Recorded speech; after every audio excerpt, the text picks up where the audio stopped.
I was 8 years old when the largest medical research collaboration in the history of humanity was started.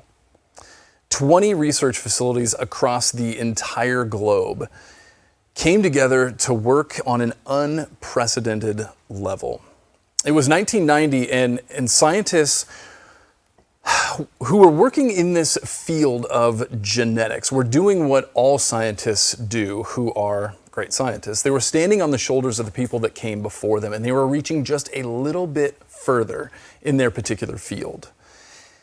Because 35 years earlier, the double helix of DNA was discovered for the first time in the mid-50s. And in the 1990s, something incredible happened. On a global scale, the Human Genome Project was undertaken, and the goal was to map the entirety of the human genome. All of the billions and billions of pieces of code were systematically chopped up and sequenced and put back together and put into this massive database that would be shared with the entire world for free. It was quite the undertaking, something that nobody even knew was going to be possible because nobody even knew that it was a thing just a couple of generations before. And then in the year 2000, President Bill Clinton, in a joint press conference with Prime Minister Tony Blair, announced that the Human Genome Project had been an overwhelming success, that they had reached their goal and that the majority of the human DNA had been sequenced. And it was amazing. Now, in 1990, I was in third grade, and I don't remember my third grade teacher, Mrs. Childs, mentioning to me that this Human Genome Project had been kicked off, but it was. And when I graduated high school, I don't remember watching President Clinton or Prime Minister Tony Blair announcing that they had completed this project, but they did. But I do remember in 1993 being introduced and taught all about DNA.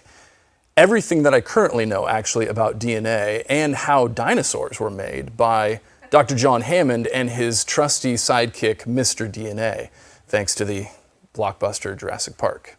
And I think practically that's how all of it works. You just, get some amber and you pull some blood and poof, you've got whatever you want. The reality is that DNA is very, very complicated. But because of some amazing work done by science and scientists and people that are really gifted, really, really gifted, I believe by God, to unlock mysteries that weren't even known to be in existence, let alone how to unlock them just a few generations ago, there have been unbelievable strides in the realm of medical science. Now, we're in this series that I've been trying, at least, to give us a little bit grander, a little bit broader, and a little bit more positive insight into what is going on in the world, what God is doing in the world. Because I don't know about you, but I've been noticing that much of the news coverage that I see, whether it's actual news on the television or the radio or something you read in the paper, or heaven forbid, the news that you get from social media, tends to be a little bit negative. And that means that we miss out on some of the amazing things that are happening. And I believe that God is continually at work in the world, whether or not we hear about it on the news, because God didn't stop working when Scripture was canonized thousands of years ago. We're now seeing the ways in which God has been working, at least in the medical field, in very practical ways.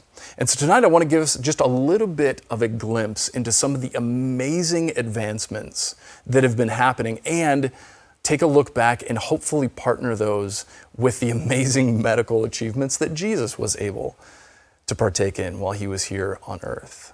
And how that shows us what God was doing, maybe what God is doing, and hopefully what God has in store for all of us.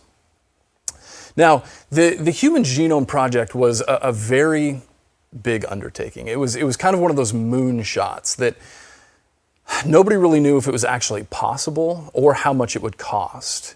But it ended up costing about $5 billion, or at least the equivalence when you gather up everything that was spent by all the 20 different research facilities across the globe. But it wasn't fully completed until 3 weeks ago. It was announced in 2000 that they had kind of completed the project, but there was still a little bit of stuff left to do. But they had gotten pretty much everything that they thought was really important out of the project.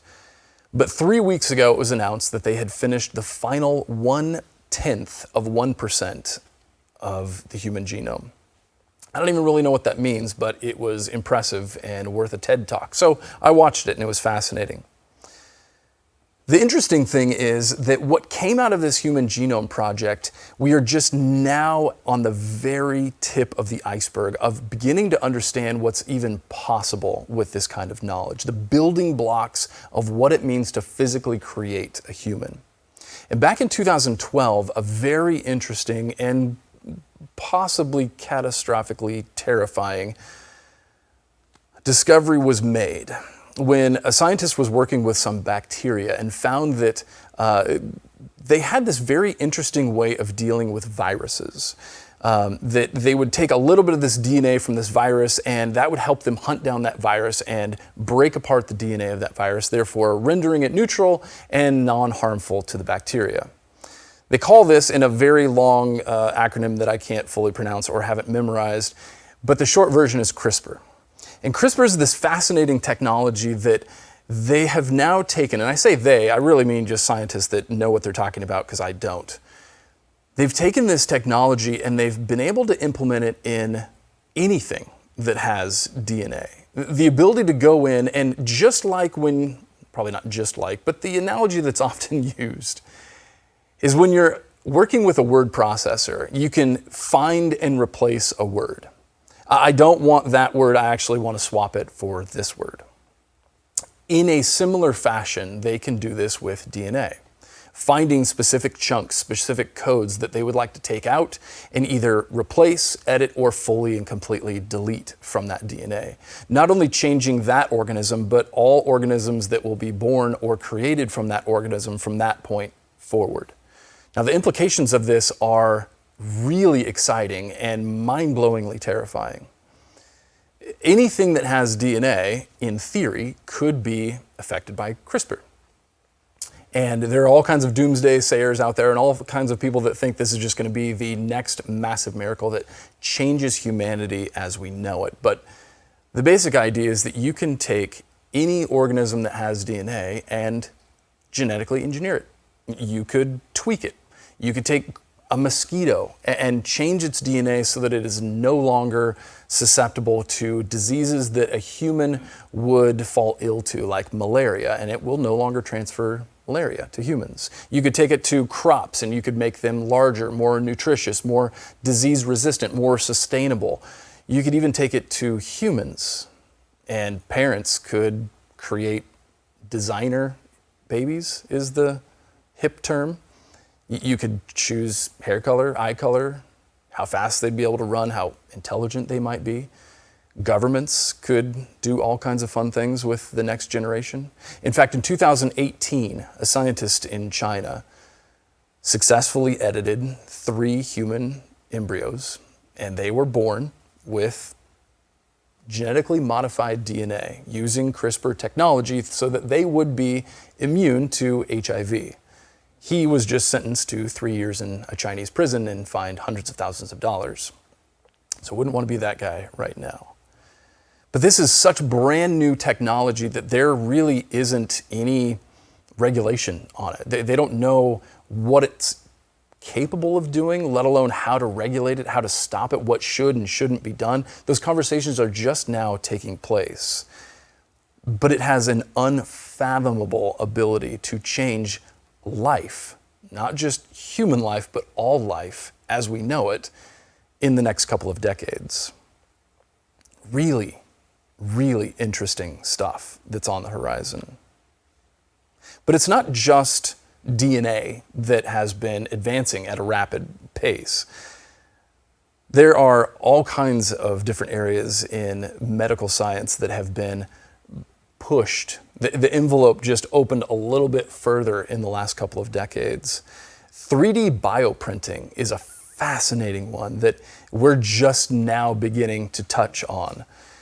The ability for scientists to take human cells and 3D print cartilage, organs, skin, muscle, tissue, all kinds of stuff. Scientists in Israel in 2019 3D printed using human cells a heart the size of a rabbit's heart, but it was made out of 3D printed human cells.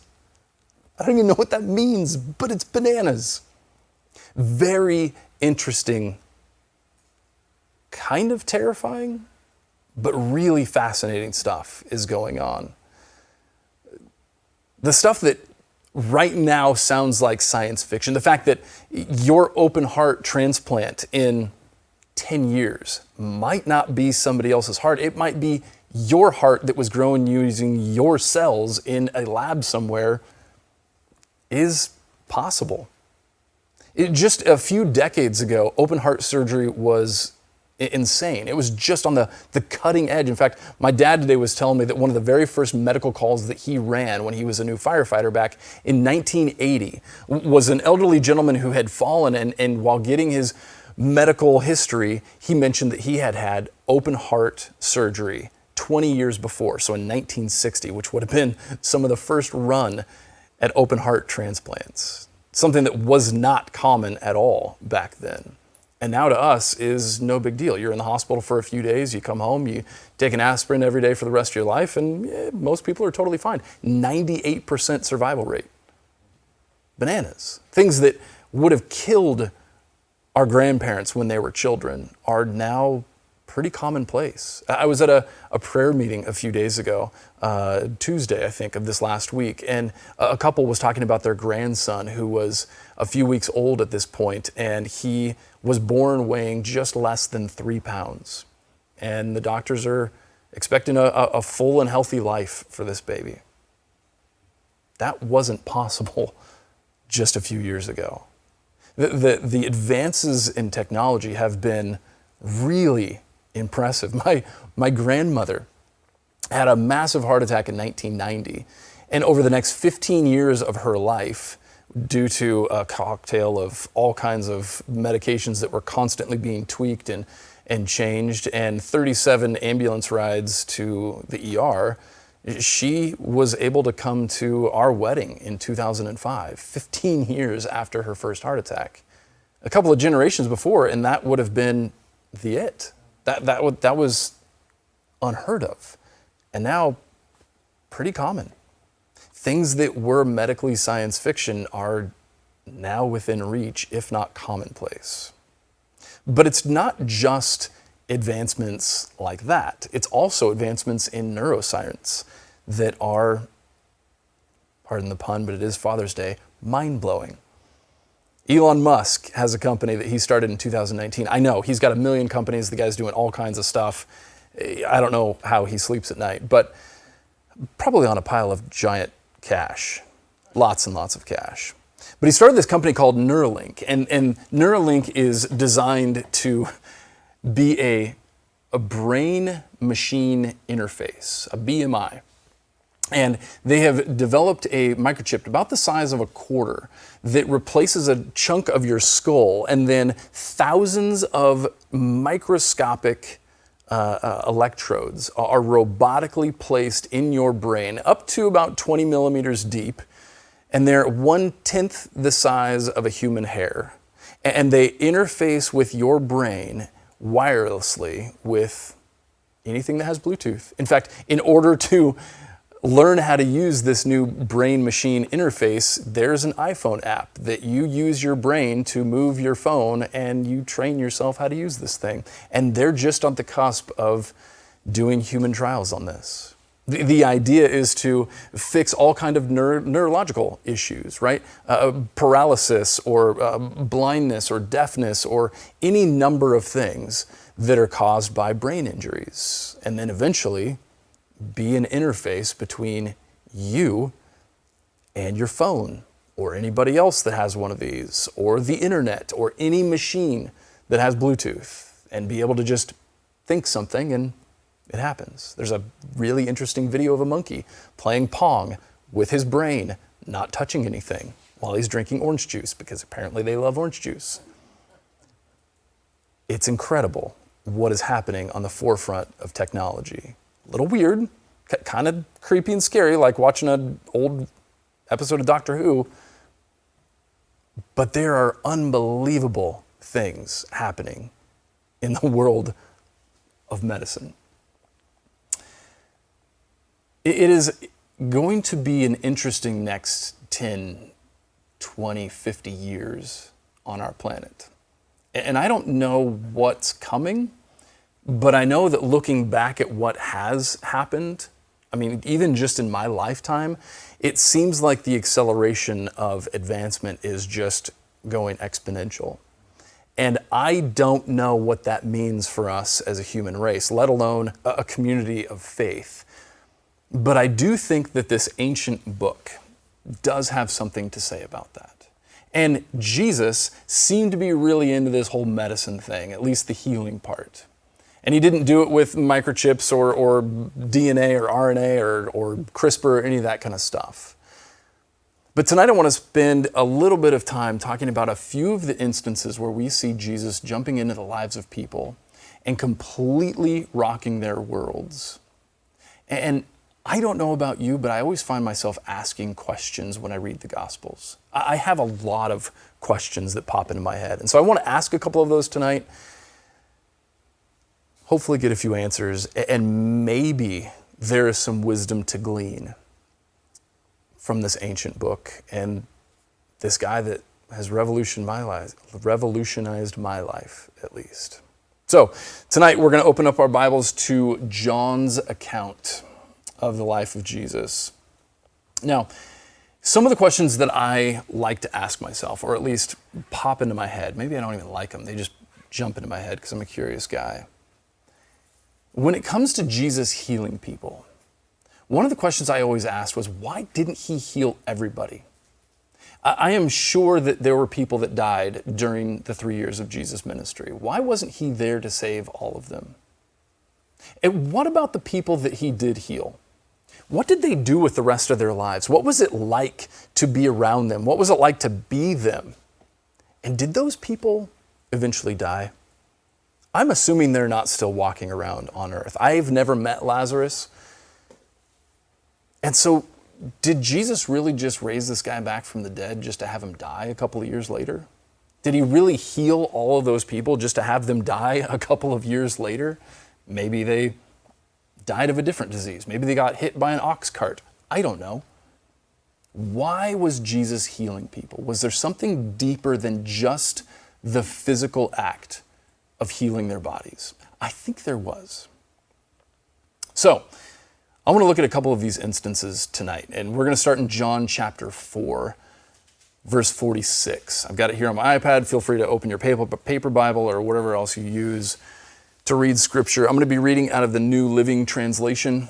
I enjoy it. It's a little smoother to read. This is what it says, John chapter 4, verse 46. As he, Jesus, traveled through Galilee, he came to Cana, where he had turned water into wine. There was a government official in nearby Capernaum whose son was very sick. And we heard that Jesus had come from Judea to Galilee. He went and begged Jesus to come to Capernaum to heal his son, who was about to die. Jesus asked, "Will you never believe in me unless you see miraculous signs and wonders?" And the official pleaded, "Lord, please come now before my little boy dies." Then Jesus told him, "Go back home. Your son will live." And the man believed what Jesus said and started home. And while the man was on his way, some of his servants met with him, gave him the news that his son was alive and well. And he asked them when the boy had begun to get better. And they replied, "Yesterday afternoon, at about 1 o'clock, his fever suddenly disappeared." And then the father realized that that was the very time that Jesus had told him, "Your son will live." And he and his entire household believed in Jesus. This was the second miraculous sign that Jesus did in Galilee after coming from Judea. Now, there is a ton going on in these moments. There's all kinds of cultural stuff. There's all kinds of historical stuff. And there's way too much to get into tonight because I just want to focus on what happens when Jesus heals this man's son. Now, in your translation, it may say servant. The Greek word here can mean either of those. It's somebody who's intimately involved with someone who's a father figure, someone who relies on this guy as a father figure. We assume it's his son. It could have been a servant, probably his son, though. Two things should be very obvious when we read this. This guy was placing his hope for his young son's life in Jesus' hands. And when he heard that he was healed, he knew that he had placed his trust in Jesus, that it was well earned. It was life-changing, not only for this kid, obviously, but for this guy. In order to go to Jesus as an official, a royal official, and to seek a Jew's help, this guy who had been making waves, there took some serious humility. There took a leap of faith. This was a big deal, and my assumption was this guy had probably run through every single other option that was available to him. Being a royal official, he probably had money, he probably knew a lot of people, he had a ton of connections, and if anybody could have gotten help, it would have been this father for his son. And yet he ends up walking all the way to Jesus, hoping for a miracle. My assumption is when this guy got back home, he's one of the reasons that Jesus' reputation exploded in the cities. How could you ever stop talking about this? I think that would be the first thing that would come out of your mouth at every gathering, at every party, every time you met somebody. You would introduce your son and you would tell them the story of walking all the way and meeting with this guy and coming back and hearing that news. All of us have these little stories that we tell. There's no way in the world this wasn't that guy's story. It just had to be. Jesus' reputation begins to grow rapidly at this point. Thousands of people start showing up when he speaks. Thousands of people start showing up just when they hear rumor that he's going to be around. And my assumption is that this guy was the one that started this reputation building, at least when it came to the officials. Jesus' name really started gaining some traction at this point. In Matthew, Mark, and Luke, we're also told about Jesus healing Peter's mother-in-law. This is kind of towards the very beginning of Mark's gospel. And Jesus is collecting his disciples, and he's calling these men to him. And one of the things that we read is that Peter's mother-in-law is down and out, that she's got a fever. Now, fever is not a big deal these days. You take some Tylenol, some Advil, some ibuprofen. What do you take for a fever? All of those things. I take all of those things for a fever. Not all at once. Please consult a doctor.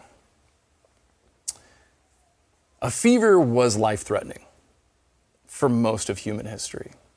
And Peter, being as this was his mother-in-law, would have been the one who was responsible for this. It sounds like they're at his house. And she's down and out. She has this fever. And this would have kept Peter from the ministry. This would have kept him from following Jesus because he would have needed to make sure that he did his job as a good Jew to take care of those under his responsibility. And so they get to Peter's house, and Jesus sits down, and boom, she is up. And she's not just up and like, okay, the fever's broke, maybe she's going to be okay. No, she instantly starts cooking a meal. And that apparently is how you know she's healed and ready to go. And that's the point where Peter is released and allowed to jump in and follow Jesus. And for 3 years, this guy gives his life to Christ. And then, after the resurrection, begins to become the head of the church in Jerusalem, helping to found Christianity as we know it. Some of the biggest, most critical decisions in all of Christianity come down to this guy, which all come back to this point, where Jesus heals his mother-in-law, releasing him from responsibility and allowing him to head out on the road, to see things that he never imagined. I think that's pretty fun. Constantly, Jesus is healing those people. all kinds of people. And there seems to be no real rhyme or reason as to who gets it and who doesn't. A beggar on the side of the road, some lady who touches him in the middle of this crowd. But one of the things that constantly rings true as you read through the Gospels is that Jesus is always with the least of these. He is always healing the sick, the people who had been socially and physically and economically cast out of society and left for dead on the very edges of the wilderness. That's where you could find Jesus, touching the lepers, bending down and healing the beggars who were crippled, playing with the kids, running around and just being annoying for everybody else. And yet Jesus sees value in those people that society had cast aside, the people that had nothing to give anybody else. Jesus sees value in them.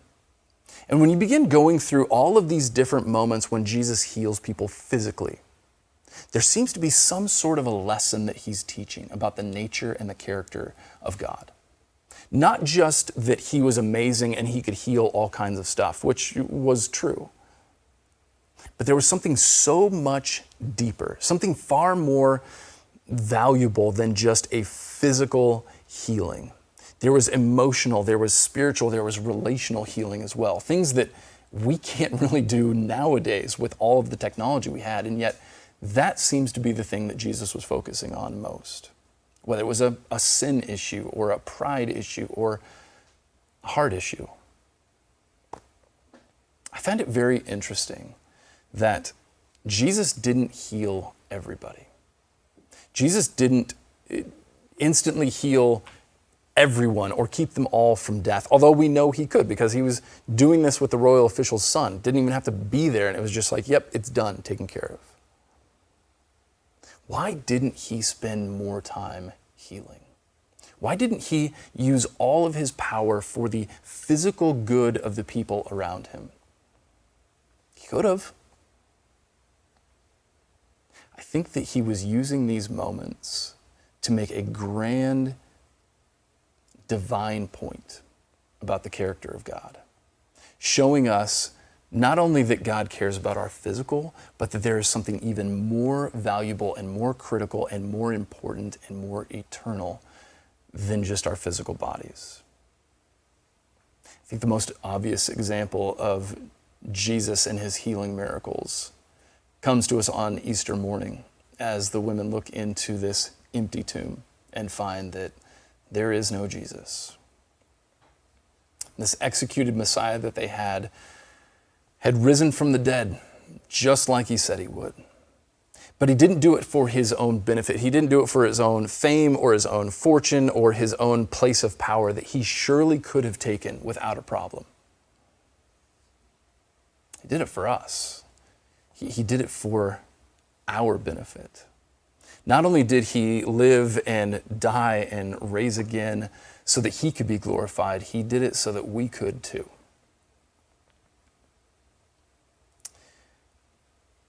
Jesus was passionate about the physical healing of the people around him. And he did a phenomenal job of healing the blind and the crippled and the sick. But he was far, far more passionate about the eternal destinies of the people around him. The life that came after life.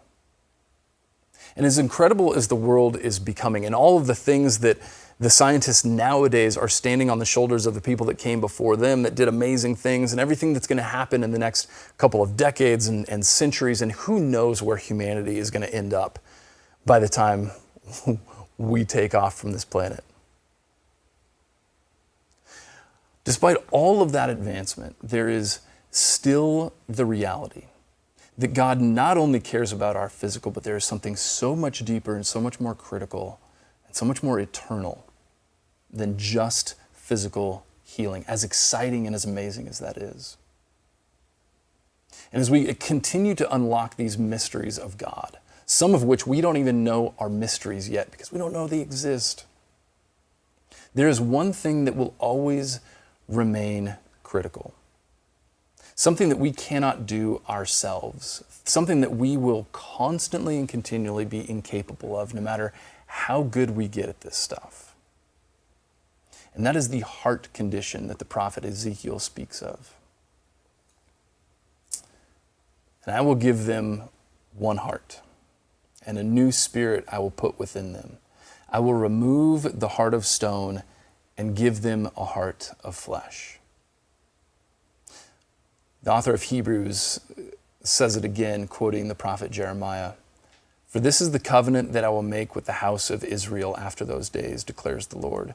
I will put my laws into their minds. I will write them on their hearts, and I will be their God, and they shall be my people. They shall be a people stamped with the command of Jesus. Love one another. No matter what's going on in the world, no matter how much progress is made, no matter how terrible things get, no matter what you're hearing or what's going on around you, you have a single thing stamped on your heart. Love one another. We are to be a people who are called to look for and find the best in our neighbors, because that's what love does. Love looks for the best in people. It's not some silly, naive, everybody's good and everything's fine and I'm going to Pollyanna this thing. No, it is a grit determination to see people the way that Jesus saw people, to love people with the self-sacrificial love that he loved us with. Because that's who we are. That's what we were created to be. A type of people that isn't terrified of the world, who doesn't look around looking for things to be frightened of and scared from, and we've got to build this shelter that no evil can penetrate. That's not who we are. That's not who we've been called to be. We've been called to be a people who love, and you cannot love alone. You have to jump out. You have to do things. You have to get messy and dirty and grimy, and it's going to cost you something. And if our example is the example of Jesus, it cost him everything. And he didn't jump into this with his eyes shut, hoping that everything would be fine. He went in eyes wide open. He was fully aware of what it was going to cost. And he walked straight into it anyway. We will continue to make amazing discoveries on the medical front, on the technology front, on all of the fronts, because that's what people do. We create, we design, we explore, we research. We want to do amazing things, and we will, because that's what we've always done. And as we do, my hope and my prayer is that you will see the hand of God at work in that. And it might not be Jesus bending down and healing the paraplegic. It might not be the woman at the well. It might not be any of the amazing things that Jesus did. But you better believe that God's hand is at work in the world right now. And I don't know the details of all of this stuff, but I see it and I am amazed and I am grateful. And it is our responsibility as followers of Christ to make sure that that is used in a fashion that brings glory and honor to God. Whether that's with your own personal skills, your own career choices, the way that you vote, the way that you spend your money, your time, your effort, and your energy, how you spend your brain cycles as you take in news throughout the week. Use it in a way that brings honor and glory to God. Never forget that this life is not forever. This is not the end-all, be-all. And even the people that Jesus healed ended up dying. And that's okay, because this isn't where we live forever. It is only through the loving, the free, and the grace-filled act of Jesus Christ, his life, his death, and his resurrection, that this work of God takes that part of us which is eternal and is given life everlasting. And that is the ultimate miracle of healing.